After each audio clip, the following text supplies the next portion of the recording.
Good morning. चलिए अब class 9 का साइंस स्टार्ट करते हैं। साइंस का पहला चैप्टर है हमारे आसपास के पदार्थ। हमारे आसपास में क्या है? जैसे आपकी किताब हो गई, बुक हो गई, ठीक है। मेरे हाथ में ये मार्कर है, ठीक है। ये ब्लैक बोर्ड है, पानी है, मकान है, ठीक है। ये सब क्या है? हमारे आसपास के पदार्थ है, ठीक है। ये हमारी पृथ्वी है, चांद है, सूरज है, ये सभी क्या है? पदार्थ। आखिर एक बने किस चीज से है, ठीक है। तो हम ये सब बातें अब डिस्कस करेंगे इस बार, ठीक है। जब पदार्थ की बात करते हैं कि किस चीज से बना है, तो हमारे पहले जमाने में पुराने टाइम पे हमारी मान्यता थी कि ये जो भी ब्रह्मांड बना है, ठीक है। बात पूरे ब्रह्मांड की हो रही है, तो पूरा ब्रह्मांड जो बना है वो पंच तत्वों से मिलकर बना है। पंच तत्व मतलब 5 चीजों से। क्या क्या थे? हवा, एयर, पानी, वाटर, पृथ्वी, अग्नि मतलब फायर, आग, और आकाश, ठीक है। ये 5 चीजों से बना हुआ है।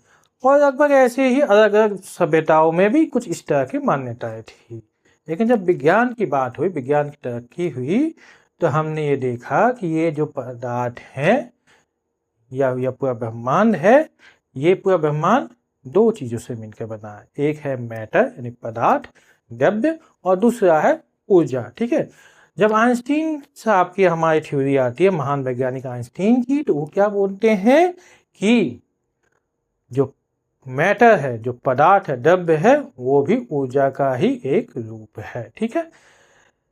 लेकिन आज हम डिस्कस करेंगे पदार्थ की बात है, ठीक है। तो 2 ही चीज से ब्रह्मांड बना है, द्रव्यमान और ऊर्जा, द्रव्य और ऊर्जा, ठीक है। तो आज हम बात करते हैं पदार्थ की, ठीक है। मैटर,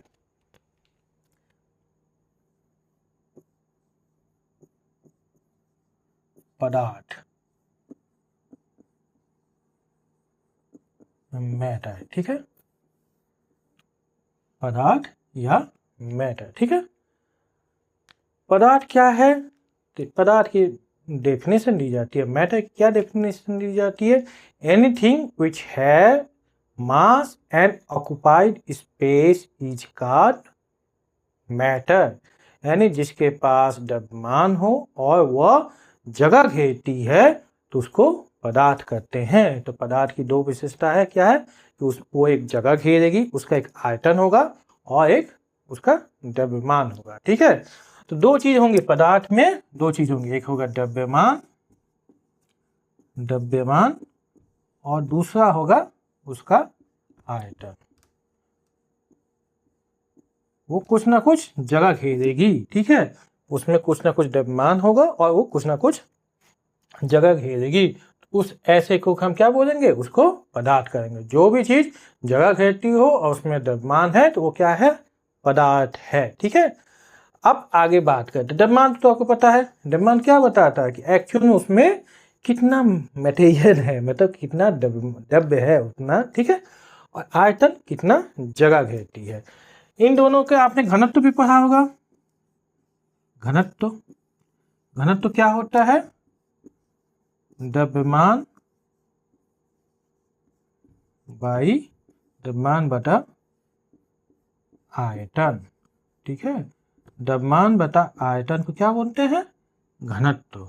तो घनत्व की क्या परिभाषा दी जाती है? किसी पदार्थ के एकांक आयतन के द्रव्यमान को उसका घनत्व कहते हैं।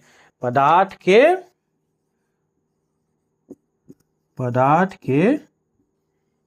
एकांक आयतन, एकांक आयतन के द्रव्यमान को क्या बोलते हैं? घनत्व बोलते हैं। घनत्व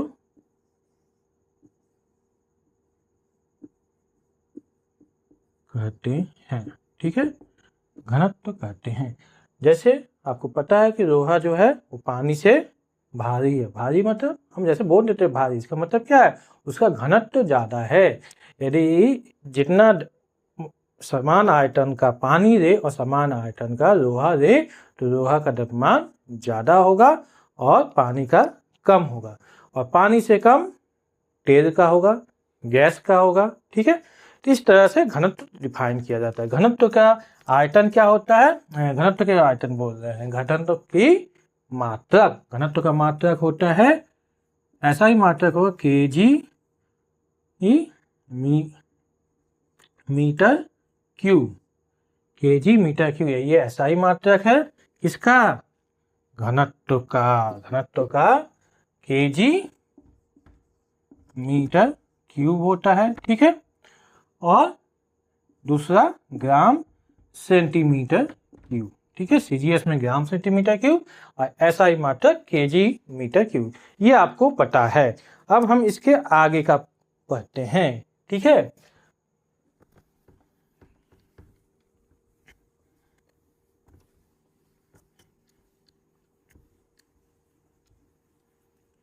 आपने अपने विद्यालय में, स्कूल में चौक देखा होगा। ठीक है, चौक को तोड़ेंगे तो क्या होगा? उसके बारीक बारीक कण मिल जाएंगे। ठीक है, पार्टिकल मिल जाएगा, कण मिल जाएगा। उस कण को और तोड़ेंगे तो और छोटे छोटे कण मिलेंगे। ठीक है, तो पदार्थ को हम तोड़ते जाएंगे तो क्या है? वो छोटे छोटे कणों में मिल जाता है। ठीक है, अब ये कण होते कितने छोटे हैं, तो इसके बारे में हम डिस्कस करते हैं, कुछ समझने की कोशिश करते हैं।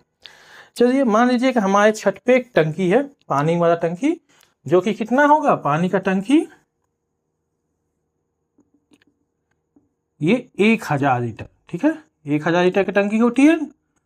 नॉर्मल टंकी होती है वो 1000 की होती है, छोटी वाली टंकी 500 लीटर। 1000 लीटर की इसमें पानी है। ठीक है, अब इसमें हमने एक छोटा सा ढक्कन, ठीक है, एक छोटा सा ढक्कन फिनाइल या डेटॉल दे दिया। ठीक है, डेटॉल या फिनाइल समझ रहे हैं ना? जब इसमें हमने, इसमें इसका कितना होगा? लगभग 10 ml, और इसमें हमने मिला दिया। ठीक है, 10 ml इसमें हमने मिला दिया 1000 लीटर में। ठीक है, अब इसमें से हम कहीं से भी हमने इसी ढक्कन से निकाला, पानी निकाला, क्या इसमें उस पानी में फिनाइल का बदबू आएगा? हाँ, आएगा। ठीक है, आएगा। अब देखिएगा, तो इसमें अब पानी में हम क्या एक चम्मच भी कहीं से भी पानी देंगे तो उसमें भी हमें क्या मिल जाएगा? फिनाइल का बदबू मिलेगा। इसका मतलब क्या है कि इसमें जो 10 ml फिनाइल था उसके कण इसमें आ गए हैं। तो समझिए कि ये 1000 लीटर है। 1000 लीटर को यदि हम 1000 लीटर को हम ml में चेंज करते हैं तो कितना हो जाएगा? 1000 गुने 1000 ml। ठीक है, मिलीलीटर हो गए। अब ये क्या है? इतना हमारा इसमें ml पानी है, उसमें से हमने कितना दे दिया? 10 दे दिया। कितना दे दिया? 10।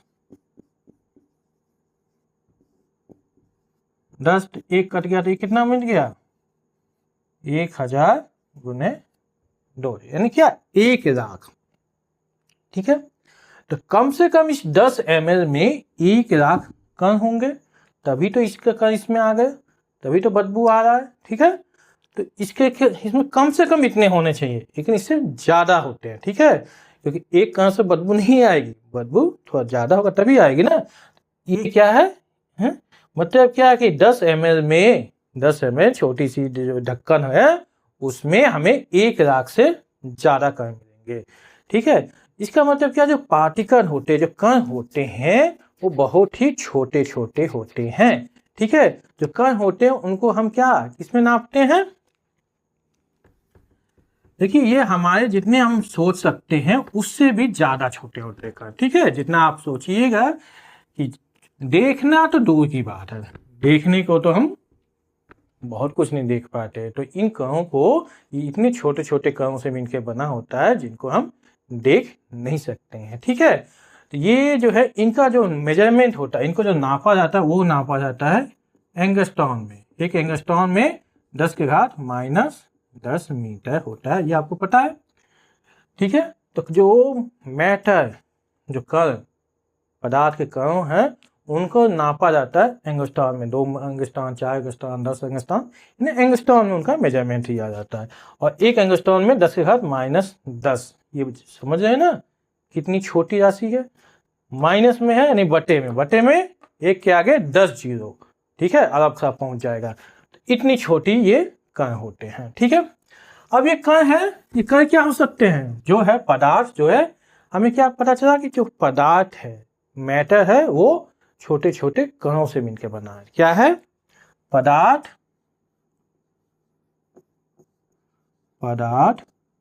अत्यंत छोटे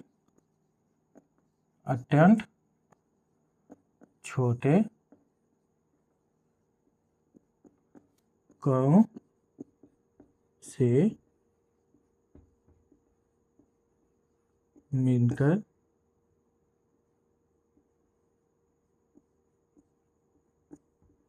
बना है, ठीक है, यह मिलकर बना होता है, ठीक है। अब ये कण जो है, ये कण क्या हो सकते हैं, ये कण अणु भी हो सकते हैं, ठीक है, परमाणु भी हो सकते हैं, या फिर आयन भी हो सकते हैं, ठीक है। अणु को क्या बोलेंगे इसमें? मॉलिक्यूल बोलेंगे। परमाणु को एटम बोलेंगे, और ये हो गया आयन। तो जो हमारे कण है, पदार्थ अत्यंत छोटे छोटे कणों से मिलकर बना होता है, उन, ठीक है, वो कण अणु हो सकते हैं, परमाणु हो सकते हैं, या फिर आयन हो सकते हैं, ठीक है। इनमें से कुछ भी हो सकता है, जैसा पदार्थ है वैसा होगा, ठीक है। अब आते हैं इन कणों की कुछ विशिष्टताओं के बारे में कुछ बातें करते हैं, ठीक है। ये कण की क्या गुण है, कणों के गुण क्या है, ठीक है। तो पहला तो पता चल गया कि इन कणों का आकार बहुत छोटा होता है, एकदम छोटे छोटे होते हैं, ठीक है। दूसरा, अच्छा एक बात बताइए, ये हमने पानी दिया, एक गिलास पानी दिया, इसमें हमने 1 चम्मच नमक डाल दिया। ये क्या है? पानी दिया है, और इसमें हमने क्या डाल दिया? नमक 1 चम्मच नमक डाल दिया। तो क्या होगा? नमक इसमें घुल जाएगा, ये तो पता ही है। नमक और पानी आपस में सोल्यूशन विलयन बना देंगे, घुल जाएगा। तो क्या ये पानी का आयतन बढ़ जाएगा? नहीं, पानी उतना ही रहता है, ठीक है, पानी का आयतन नहीं बढ़ता। यदि इसमें 200 ml पानी था, तो 1 चम्मच या 2 चम्मच नमक मिलाने के बाद भी इसका आयतन 200 ml ही रहा। यानी जो नमक के कण थे, उनके लिए अलग से जगह की जरूरत नहीं पड़ी, ठीक है। अब नमक की जगह पर आप चीनी भी मिला सकते हैं, ठीक है, या फिर चाय बनाते हैं तो हम क्या बनाते हैं? बिरयानी बनाते हैं। तो जब भी बिरयानी बनाते हैं तो उसमें आयतन की वृद्धि नहीं होती है, उसको कोई एक्स्ट्रा जगह नहीं चाहिए। ये नमक के कण गए कहाँ? इसका मतलब क्या है कि जो पानी के कण थे, ठीक है, जैसे ये पानी के कण है, ये हमारे पानी के कण है, ठीक है। तो इसके बीच में देखिए, इसके बीच में जगह खाली है, और इसके बीच में हमारे ये नमक के कण आ गए, ठीक है। तो बीच में जो जगह खाली था, उसी में नमक के कण आ गए, तो उनको ये अलग से जगह की जरूरत नहीं पड़ी। ये उसी तरह से है जैसे आप बेंच में बैठे हैं, एक बेंच पे जैसे आप 2 बैठे हैं, ठीक है, और उसमें कोई आकर तीसरा बैठ जाता है, तो उसकी अलग से बेंच की जरूरत नहीं है। ये उसी तरह से है कि इसमें बीच में जगह खाली था, और वहां पे आके हमारे नमक के कण या चीनी के कण उसमें मिल गए। इस तरह से हमें क्या एक्स्ट्रा जगह की जरूरत नहीं पड़ी। ये हमें क्या बताता है कि ये जो कण होते हैं, पदार्थ के कण होते हैं, इनके बीच में खाली जगह होता है, ठीक है। क्या होता है? इनके बीच में खाली जगह होता है, ठीक है। तो दूसरा पॉइंट क्या है? ये पहला पॉइंट था कि अत्यंत छोटे कणों से मिलकर बना है। दूसरा क्या है? पदार्थ के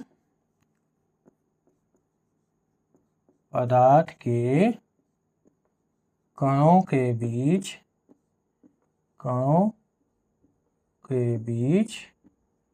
खाली स्थान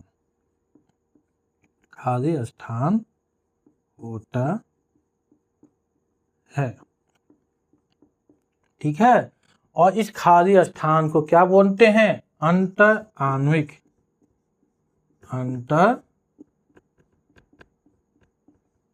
आणविक स्थान, ठीक है, अंतर आणविक स्थान क्या बोलते हैं? जो खाली जगह होता है, कणों के बीच में जो खाली जगह होता है उसको अंतर आणविक स्थान बोलते हैं।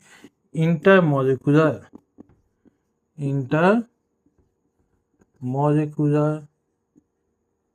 स्पेस, ठीक है, इंटरमॉलिक्यूलर स्पेस, ठीक है, या इंटर पार्टिकल स्पेस। मॉलिक्यूल भी बोलते हैं कहीं कहीं पार्टिकल, क्योंकि पार्टिकल से बना है तो पार्टिकुलर स्पेस। तो कणों के बीच में खाली स्थान होता है जिसे अंतर आणविक स्थान कहते हैं। क्लियर? दूसरा पॉइंट, पहला पॉइंट है पदार्थ के कण अत्यंत छोटे कणों से मिलकर बना होता है। दूसरा पॉइंट है कि इन कणों के बीच में खाली स्थान होता है जिसे अंतर आणविक स्थान कहते हैं। ठीक है, अब आते हैं नेक्स्ट पॉइंट पे। नेक्स्ट पॉइंट क्या है कि आपको एक बताते हैं। चलिए, यदि आप रूम में एक अगरबत्ती जला देते हैं, अगरबत्ती समझ रहे हैं, तो अगरबत्ती जलाते हैं तो क्या होगा, उसकी खुशबू पूरे रूम में फैल जाएगी, फैलेगी, ठीक है, फैलेगी ना। अच्छा, कहीं यदि आप परफ्यूम यूज करते हैं, हमने यहाँ परफ्यूम स्प्रे मारा तो पूरे रूम में फैल गया, ठीक है। एक कपूर की गोली रख लेते हैं, या कोई या अच्छी चीज़ क्या बुरी चीज़ भी है, यदि कुछ गंदा रख देते हैं तो उसकी बदबू पूरे रूम में फैल जाती है। तो मान लीजिए ये जो हमने अगरबत्ती जलाया तो इसकी खुशबू पूरे रूम में कैसे फैल गई? इसका मतलब जो इसके कण थे, इसके जो पार्टिकल थे अगरबत्ती के, जो गैस के फॉर्म में थे, वो क्या हुए, गति कर रहे हैं, तभी रूम में गए हैं, इस कोने से उस कोने चारों ओर गति किए हैं, तभी पहुंचे हैं। तो ये क्या बताता है कि जो ये कण है वो हमेशा गति करते रहते हैं। ठीक है, जो पदार्थ के कण हमेशा गति करते रहते हैं। ठीक है, दूसरा क्या बोल, तीसरा क्या पॉइंट हो गया, पदार्थ के कण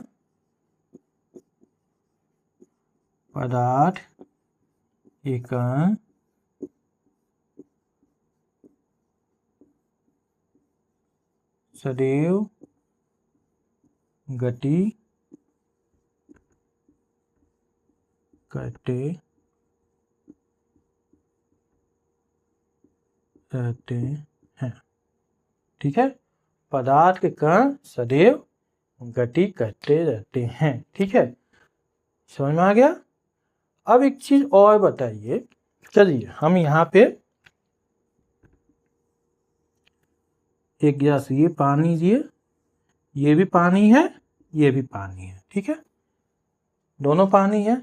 इसमें आपने स्याही इंक डाला, एक बूंद इसमें इंक डाला, ब्लू कलर का इंक डाला, और इसमें आपने इसमें क्या डाला, स्याही डाला, ठीक है, और इसमें क्या डाला, शहद, ठीक है, शहद, हनी, और इसमें इंक, दोनों ही एक गिलास पानी में, दोनों में ही एक बूंद, हमने इसमें एक बूंद स्याही डाला, इसमें एक बूंद शहद डाला। तो अब क्या है कि ये स्याही से पूरे पानी का रंग बदलेगा, ठीक है, और ये शहद भी पूरे पानी में फैलेगा, गति करेगा। क्या दोनों देखते हैं, और इसको हम कुछ नहीं करते, बस हमने डाल के आराम से डाल के छोड़ दिया, ठीक है। इसको हम कोई चम्मच से हिलाते नहीं है। तब देखते हैं क्या होता है, क्या होगा, किसमें पहले होगा, दोनों क्या एक साथ होगा, यानी ये जो ब्लू कलर है पूरे पानी में, और ये जो शहद है ये पूरे पानी में एक साथ मिलेंगे, नहीं, इनके क्या है, टाइम अलग अलग लगेगा, समय अलग अलग लगेगा, ये जल्दी हो जाएगा, ये देर से होगा। इसका मतलब क्या है कि इनकी गति क्या एक बराबर नहीं है। दूसरा एक चीज और है, क्या सारे पदार्थ के कण छोटे छोटे होते हैं, क्या सब बराबर होंगे? नहीं, ये भी पता है कि जो कण है वो बराबर नहीं होंगे। जो हल्का कण होगा वो ज़्यादा गति करेगा, जो भारी कण होंगे वो धीमे गति करेगा। ये क्या बताता है कि ये जो गति है ये सभी कणों की बराबर नहीं है। कुछ पदार्थों के कणों में गति ज्यादा होगी, कुछ पदार्थों के कणों में कम होगी। ठीक है, चलिए अब एक चीज करते हैं कि हम इसमें दोनों में पानी दिए, इसमें क्या है, ठंडा पानी, एकदम चिल्ड पानी, ठीक है, ठंडा पानी, और इसमें गर्म पानी। एक में ठंडा पानी दिए और एक में गर्म पानी दिया। इसमें हमने 2 चम्मच चीनी डाला। क्या डाला, चीनी डाल दिया, शुगर। इसमें भी 2 चम्मच डाल दिया और इसमें भी हमने चीनी डाल दिया 2 चम्मच। एक ठंडा पानी है, एक गर्म पानी। अब इसको हम हिला नहीं रहे, सिर्फ हमने डाल दिया। तो देखते हैं कि किस में जल्दी विलयन बनेगा। ठीक है, जल्दी विलयन बनेगा किस में बनेगा, ठंडे में कि गर्म में। देखेंगे कि गर्म पानी वाले में जो चीनी है जल्दी घुल जाती है, यानी चीनी जो है वो पूरे द्रव में फैल जाती है ना। यानी यहाँ पे हमारा गति ज्यादा है और यहाँ पे कम है। तो जो ये पदार्थ के कण गति कर रहे थे, उनकी गति तापमान पे निर्भर करती है। जब तापमान अधिक तो गति अधिक। ये एकदम सिंपल सी चीज है कि हम यदि उसको गर्म करते हैं, मतलब क्या दे रहे हैं, हम उसको ऊष्मीय ऊर्जा दे रहे हैं, हीट दे रहे हैं, ऊष्मीय ऊर्जा दे रहे हैं। और जब हम ऊर्जा देंगे तो ऊर्जा संरक्षण के नियम से ये ऊर्जा क्या होगा, पदार्थ के कणों के गतिज ऊर्जा में परिवर्तन हो जाएगा। ठीक है, पदार्थ के कणों में गतिज ऊर्जा में परिवर्तन हो जाएगा, इसलिए उनकी गति बढ़ जाएगी। ठीक है, ये समझ में आ गया। अच्छा एक बात बताइए, चीनी का शरबत तो पीते ही सभी, पीते हैं ना। अरे कभी तो पिए होंगे, हमेशा कोल्ड ड्रिंक थोड़े पिए, कभी तो शरबत भी पिए हैं। तो ये है, हम उसको चम्मच से क्यों मिलाते हैं।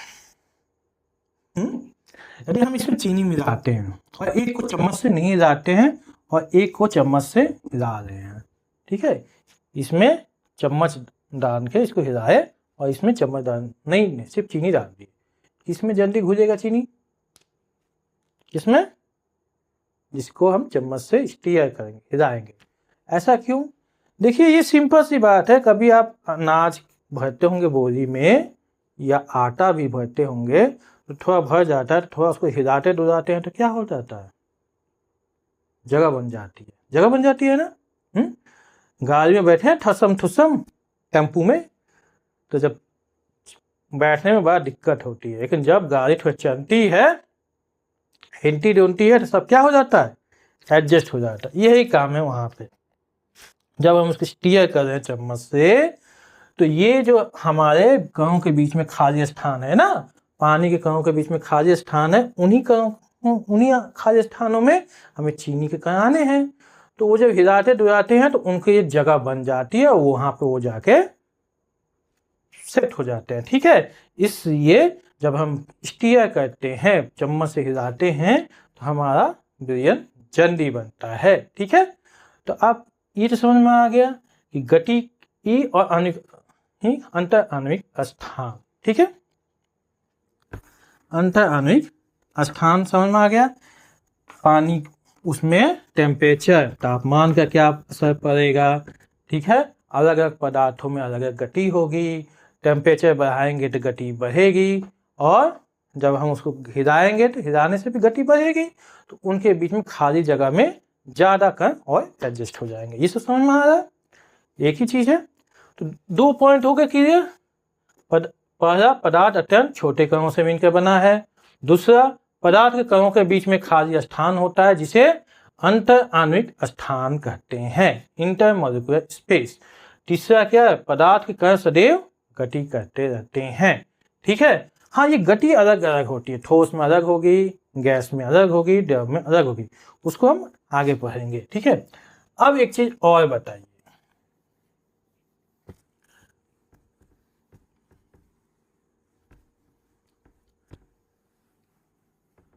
आपके क्लास में 10 लड़कियां हैं, ठीक है, या 10 बच्चे हैं, लड़के भी हैं, कोई भी है।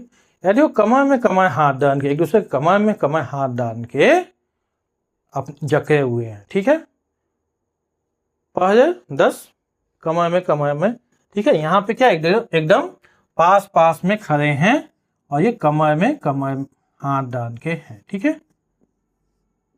एक दूसरे से कमर में पकड़ कर हाथ डाल के हैं। दूसरा क्या है कि हाथ पकड़ के खड़े हैं, तो ये थोड़ा दूर हो गया, ठीक है। ये थोड़ा दूर है। इसमें क्या है, उस तरह से हाथ पकड़ के खड़ी है सब, ठीक है। और यहाँ पे क्या है, सिर्फ इस तरह से उंगली फंसा के, ठीक है, इस तरह से उंगली फंसा के खड़ी है। अब आपको इनको तोड़ के जाना है, ठीक है। इसमें क्या है, सिर्फ उंगली पकड़ के, ये सिर्फ उंगली पकड़ के हैं, उंगली पकड़ के। यहाँ क्या है, हाथ पकड़ के,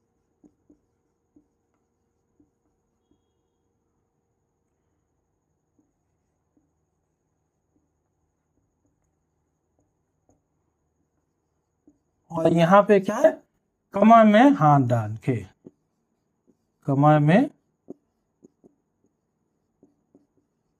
हाथ डाल के खड़ी है, ठीक है। अब सही है। अब क्या हो रहा है कि आपको इसको तोड़ के जाना है। इसको इजी है, इसमें मुश्किल है। ये क्या है, बहुत पास पास में, बहुत स्ट्रांग, एक दूसरे से एकदम पकड़े हुए बैठे हैं। इसको तोड़ना क्रिया में ज़्यादा ताकत लगानी पड़ेगी। यहाँ हाथ पकड़ के बैठे तो हाथ छुड़ाना है, यहाँ इससे कम, ठीक है। और यहाँ क्या, उंगली यहाँ ऐसे झटका लेके निकल जाएंगे, है ना। सबसे कम ताकत हमें इसमें लगानी पड़ेगी, उसके बाद इसमें और सबसे ज़्यादा इसमें, ठीक है। अब आप देख लीजिए आपके आसपास के वस्तुएं हैं, किसको तोड़ने में ज़्यादा ताकत लगानी पड़ती है और किसको तोड़ने में कम ताकत लगानी पड़ती है। लोहे का कोई टुकड़ा है, लोहे का छड़ है, वो जल्दी नहीं टूटेगा, ठीक है। चौक हमारा टूट जाएगा। पानी में हाथ मारिए आराम से निकल जाएगा, नहीं आराम से नहीं निकलेगा, लेकिन निकलेगा, है ना। और हवा में ऐसे ही जा रहा है। इसका मतलब क्या है, जो ये कण क्या है, कणों के बीच में स्थान, यहाँ कणों के बीच में स्थान, इंटरमॉलिक्यूलर स्पेस, अंतराणिक स्थान कम है, यहाँ ज्यादा है और यहाँ उससे भी ज्यादा है। तो ये क्या कर रहे हैं, कण जो आपस में बंधे हुए हैं, ठीक है। क्या है, जैसे ये हाथ पकड़ के बंधे हुए हैं, उंगली पकड़ के बंधे हुए हैं और ये कमर में हाथ डाल के बंधे हुए हैं। उसी तरह जो पदार्थ कण हैं वो भी आपस में क्या है, सब बंधे हुए हैं। बंधे हुए हैं मतलब क्या है, वो आप एक दूसरे पे बल लगा रहे हैं, आकर्षण का बल लगा रहे हैं, ठीक है। तो तीसरा पॉइंट क्या है, तीसरा पॉइंट है, तीसरा नहीं चौथा है ना, चौथा पॉइंट है कि पदार्थ के कण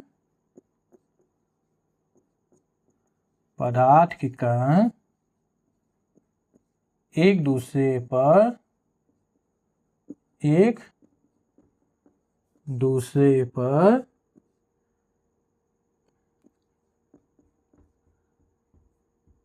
आकर्षण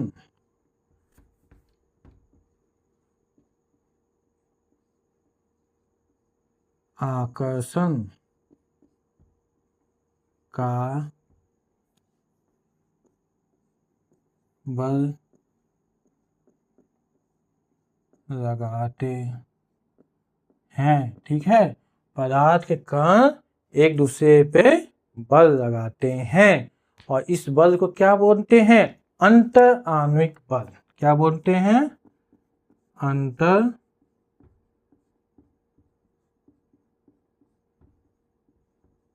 आणविक बल। अंतर आणविक बल मतलब कि एक अणु दूसरे अणु पे जो बल लगाए, ठीक है। एक अणु दूसरे अणु पे जो बल लगाए उसको क्या बोलेंगे, अंतर आणविक बल। इंटर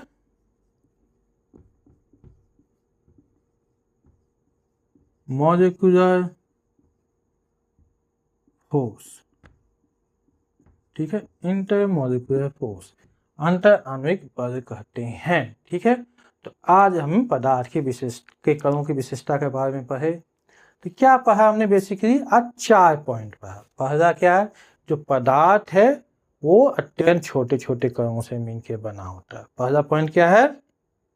पदार्थ अत्यंत छोटे छोटे कणों से मिलकर बना होता है। दूसरा क्या है कि इन कणों के बीच में खाली स्थान होता है जिसे अंतर आणविक बल कहते हैं। ठीक है। और तीसरा क्या है कि ये पदार्थ के कण सदैव गति में रहते हैं, सदैव गतिमान रहते हैं, इधर उधर गति करते हैं। ठीक है। और चौथा पॉइंट क्या है कि पदार्थ के कण एक दूसरे पे आकर्षण बल लगाते हैं जिसे अंतर आणविक बल या इंटरमॉलिक्यूलर फोर्स कहते हैं। तो ये है आज के 4 पॉइंट। ठीक है, यह समझ में आया है? ठीक, चलिए।